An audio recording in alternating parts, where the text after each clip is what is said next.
Habib bombardir. Oh, gua hajar benar-benar dia tadi malam. Dari kemarin kami minta ampun dia. Oh, saya bilang Habib sudah keterlaluan batas ya. Saya bilang udah kelewatan. Saya cukup sabar ya. Jangan coba-coba mainin saya bilang. Ya. Assalamualaikum warahmatullahi wabarakatuh. Waalaikumsalam Wassalamu ala rasulillah wala haula wala quwwata illa billah. Amma ba'du. Kepada yang terhormat Bapak Kepala Kepolisian Republik Indonesia, kami sebagai pribumi meminta kepada aparat untuk menangkap Rizik Syihab masalah mesum dengan Firza. Rizik Syihab pada waktu itu mendengungkan revolusi akhlak, tapi ternyata akhlaknya Rizik Syihab lebih bejat daripada pribumi. Kami memohon kepada aparat kepolisian Republik Indonesia agar menangkap Rizik dan diteruskan kasus-kasus yang terdahulu. Jangan disimpan, jangan dibekukan.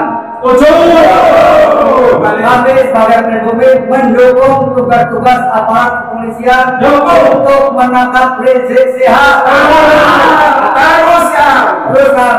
Sekiranya cukup sekian. Wabillahi taufiq wal hidayah. Wassalamualaikum warahmatullahi wabarakatuh. Baik. Yang lain?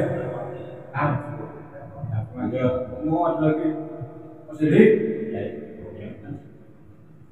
Ayo. Mas Umar.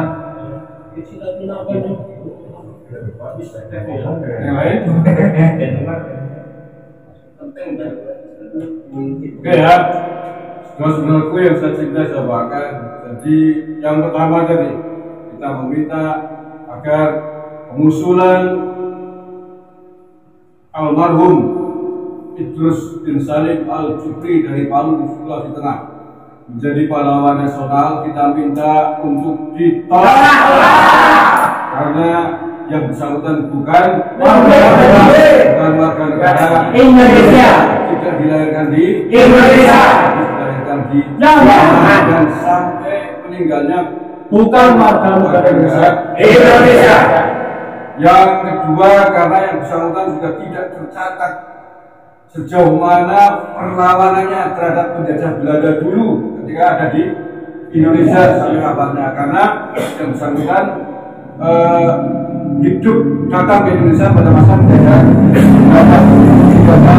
Karena dokumen yang valid yang akurat bahwa yang bersangkutan ikut melawan penjajah dan alasan berikutnya.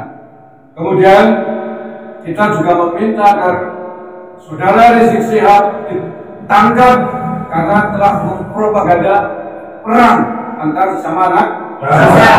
Ini sangat membahayakan bagi keutuhan persatuan Republik Indonesia. Kalau sampai terjadi banjir darah, kalau polisi tidak segera menangkap Rizik Syihab, maka kita sudah dari Banyumas mengingatkan itu semua. Bukan kita takut melawan Rizik Syihab dan antek-anteknya. Apakah kita takut? Tidak. Banyak teman-teman kita yang sudah tidak sabar bahkan ingin menghadapi Rizik Syihab. Tapi tentu saja itu tidak kita inginkan, tidak kita kehendaki. Kita ingin damai, kita ingin nyaman. Nah, bagaimana caranya? Tangkap Rizik Syihab, provokator, propaganda pemecah belah bangsa. Kita sangat tidak rela warga Nusantara Republik Indonesia merah putih dikotori oleh keturunan imigran dari Yaman. Apakah kita rela? Tidak. Tentu saja tidak. Dia adalah warga keturunan imigran dari Yaman. Di sini hidup enak, mestinya berterima kasih dengan bangsa Indonesia. Tapi yang ada menjadi provokator, terus bahkan memprovokatori, mengobarkan perang pasca Lebaran. Ini tentu harus dicegah oleh aparat keamanan dengan cara menangkap Rizik Syihab. Oke, kemudian tadi yang terakhir, dia punya kasus cat usum yang sampai hari ini belum jelas tindak lanjutnya oleh aparat kepolisian khususnya di Polda Metro Jaya.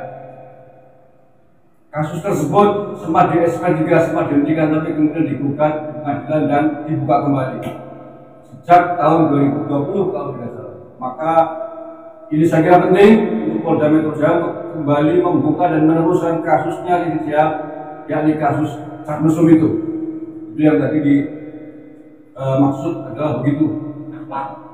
Karena untuk kasus hukum Pak Mahfud MD dulu waktu masih menjadi Menko Polhukam juga meminta kepada kepolisian agar diteruskan, agar dilanjutkan karena itu amanah Pengadilan Negeri Jakarta Selatan. Sepakat ya? Kita mendukung TNI Polri bersikap tegas, khususnya Polri dalam penegakan hukum. Saya kira itu poin-poin yang ingin kami sampaikan dari Banyumas, Jawa Tengah ini. Hidup TNI! Hidup TNI! Hidup TNI! Hidup Polri! Hidup Polri! Hidup Polri! Setuju Bapak Presiden?